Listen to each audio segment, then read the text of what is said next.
அனைவருக்கும் வணக்கம். இன்று நாம் வாசிக்க இருப்பது நினைவு அலைகள். நித்து சுந்தரவடிவேலு அவர்கள் எழுதிய சுயசரிதை நூல் அத்தியாயம் 36 தொடர்ச்சி. சமுதாய மாற்றத்தில் ஆர்வம் கொண்ட சுயமரியாதை இயக்கமோ அதன் தந்தையாகிய பெரியாரோ தொழிலாளர் நலனை மறந்ததில்லை.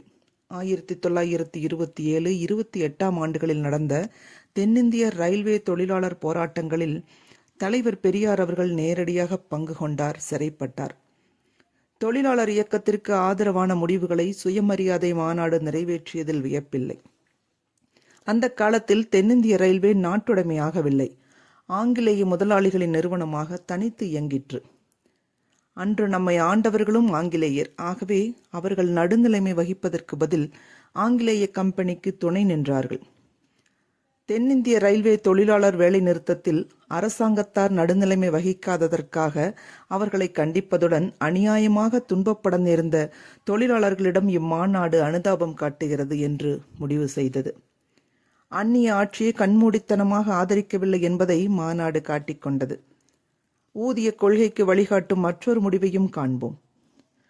நம்முடைய நாட்டின் முன்னேற்றத்திற்கு தொழிலாளர்களுடைய முன்னேற்றம் அவசியமானபடியால் அவரவர்களின் வேலைக்கு தகுந்தபடியும் அவர்கள் சுகமாக வாழ்வதற்கு வேண்டிய அளவு கூலி கொடுப்பதோடு ஒவ்வொரு தொழிலிலும் கிடைக்கும் லாபத்தில் அந்தந்த தொழிலில் ஈடுபட்ட தொழிலாளர்களுக்கு நியாயமான பங்கு கொடுக்க வேண்டும் என்றும் இம்மாநாடு தீர்மானிக்கிறது.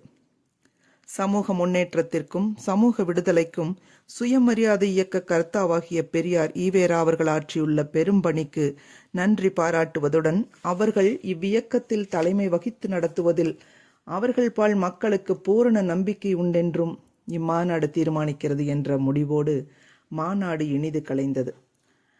அம்மாநாட்டில் 2 நாள்களும் முழு நேரமும் உற்சாகத்துடன் கலந்து கொண்டேன். கருத்துக்களை கேட்டேன், உணர்வுகளை பெற்றேன். அன்று தந்தை பெரியார் பால் நான் கொண்ட நம்பிக்கை இன்றும் இம்மியளவும் மாறவில்லை. அத்தியாயம் 37. ஒரு விடுமுறை நாள். விக்டோரியா மாணவர் விடுதி தாழ்வாரத்தில் நின்று கொண்டிருந்தேன். இடுப்பில் தார்பாய்ச்சிய கிளாஸ்கோ மல்வேட்டி, உடம்பில் மூடு கோட்டு, தலையில் தும்பைப்பூ வெள்ளை தலைப்பாகை. இந்த கோலத்தில் இருந்த முதியவர் ஒருவர் என்னை நெருங்கினார். தங்களிடம் சில மணித்துளி பேசலாமா என்று ஆங்கிலத்தில் கேட்டார். சரி என்றேன். தங்கள் அறைக்கு போகலாமா? தனியாக பேச விரும்புகிறேன் என்றார். எனக்கு ஒன்றும் புரியவில்லை. அறைக்குள் நுழைந்தேன். முதியவர் பின்தொடர்ந்தார். உட்காரச் சொன்னேன். மறுத்து கொண்டே தன் கையில் இருந்த வெள்ளை துணிப்பையை அவிழ்த்தார். ஒன்றன் பின் ஒன்றாக 4 அட்டை பெட்டிகளை எடுத்து வெளியே வைத்தார். எனக்கு ஏதும் விளங்கவில்லை. தன் சட்டைப்பைக்குள் இருந்த அட்டை துண்டு ஒன்றை எடுத்தார்.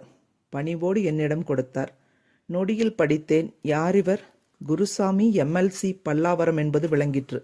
சட்டமன்ற உறுப்பினரா? உட்காருங்கள் என்றேன். அப்போதும் அவர் உட்கார இசையவில்லை. நான் ஆளுநரால் நியமிக்கப்பட்ட சட்டமன்ற உறுப்பினர். நான் அருந்ததிய சாதியைச் சேர்ந்தவன்.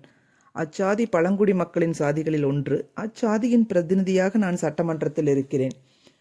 இந்த நியமனம் அண்மையில் கிடைத்தது. 5 ஆண்டுக்கு பிறகு இன்னொருவருக்கு போகும்.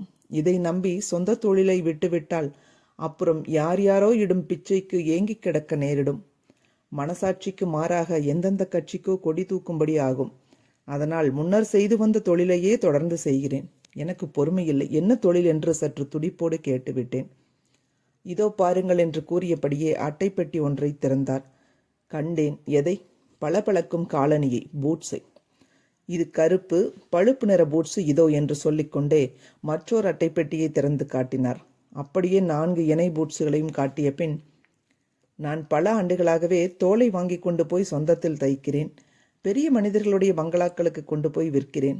இந்தியர்கள் பங்களாக்களுக்கு மட்டுமல்ல, வெள்ளைக்காரர்கள் பங்களாக்களுக்குமே.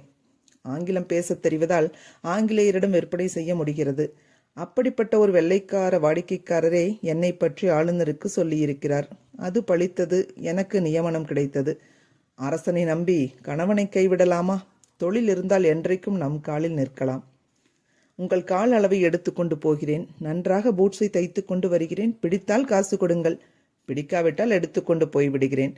விலை ஒன்றும் அதிகமில்லை, 5 ரூபாய்களே. இந்த இரட்டை தோல் வகை 7.5 ரூபாய்கள் என்று ஆங்கிலத்தில் பேசினார். பொது வாழ்க்கையை பிழைப்பாக கொள்ளாமல் தொண்டாக மட்டும் மேற்கொண்ட அவரிடம் எனக்கு மதிப்பு ஏற்பட்டது. உடனடி தேவையில்லாதிருந்தும் ஓர் இணை போட்ஸுக்கு அளவு கொடுத்தேன். குறிப்பிட்ட காலத்தில் கொண்டு வந்து கொடுத்தார். அப்போதும் உட்கார மறுத்துவிட்டார். வயதானவன் சொல்கிறேன், வருத்தப்படாதீர்கள். நான் உங்களை நாடி வருவது சட்டமன்ற உறுப்பினனாக அல்ல, சிறு வணிகனாக. அப்படி வரும்போது உட்கார்ந்து விற்க மாட்டேன். எதற்கும் வரம்பு வைத்து கொள்ள வேண்டும். இதை இருமாப்பு என்று மட்டும் நினைத்து விடாதீர்கள். இந்த மரபு பட்டுப்போய் பல்லாண்டுகள் ஆயின. 32 ஆண்டுகளுக்கு பிறகு நான் சோவியத் நாட்டிற்கு செல்ல நேர்ந்தது. அங்கே கண்டேன் திரு குருசாமியின் போக்கை.